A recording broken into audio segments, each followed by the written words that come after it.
Hello everyone, welcome to Freshman English or English 1-2. My name is Mr. Rivera. So I am an ASU graduate. I actually just graduated this May with a Bachelor's of Arts in Psychology, a minor in Philosophy, and a certification to teach secondary English. This will be my first official year teaching as well as my first year here at Thunderbird. I'm very excited for this year. So here's my contact information in case you ever need to get in contact with me. You can call me at this phone number, 623-915-8900, the extension of 7133. But the best way to reach me is by email at anthony.rivera1@gohsdaz.org.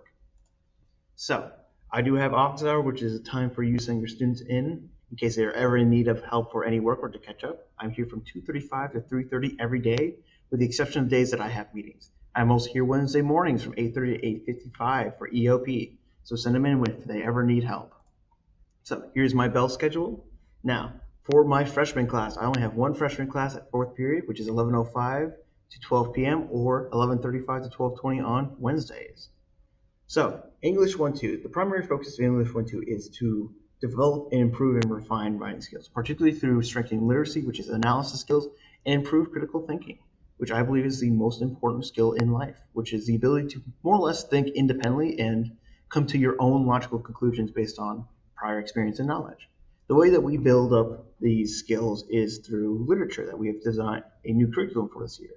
So this quarter, we're actually about to get into the Odyssey by Homer, which is a great Greek classic.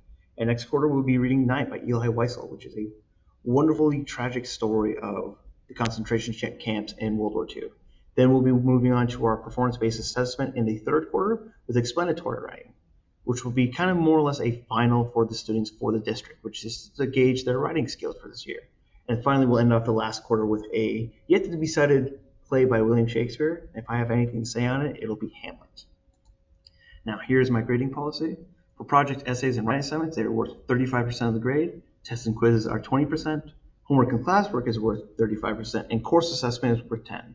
In my grading scale, I go in a pretty solid 10% range. 90 to 100 is A, B is 80 to 89.5%, C is 70 to 79.5, D is 60 to 69.5, and F is anything below 59.5.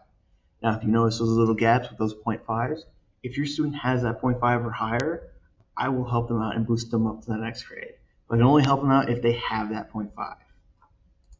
Now, if your student is ever absent, I do post everything digitally at a Google Classroom. So everything's posted there, as well as an agenda that will tell them everything we did each day that they were absent. And I do offer extra credit opportunities. Every once in a while, I'll do one during the reading projects, as well as an occasional research project I'll offer them. Now, I do have a late work policy. I will accept any late work, but I will only do it I'll take off 10% off every day that it's late, up to 50%. Now, I know that can seem steep, but it's still important that they turn it in, as any point is still better than no points. Now, we do offer parent and student view through the school. It's through our program called Synergy. So if you ever need to keep up with your child's grades, it's there through Synergy, as well as check whatever assignments I have listed there as well. And you can use it to communicate with me as well. Now, the biggest thing I ask for every day is for a student to bring in their Chromebook and charger, as everything is all digital. My rules are to be here on time and ready to learn, follow any direction they give, and just be respectful. And then have a respect for that technology and work appropriately and use that technology appropriately. My expectations, I set the high expectations for my students. I want the very, very best for themselves. And those expectations come with a couple of rules with, keeping cell phones away and listening in, not talking when I'm talking. But also just give me the very best that they can offer. That's what I want the most out of them. Now, I do follow a 6-step consequence in case those expectations are not being met. Starting with a conference between me and the student, then I notify you in second. Third is referral, and then fourth and sixth are all administration, which usually comes down to suspensions. Now, if you have any questions at all that ever come up, feel free to contact me at my email. I am always excited to hear from you guys, and I will contact you right away and respond right away. Thank you so much for listening in. Have a great rest of this year.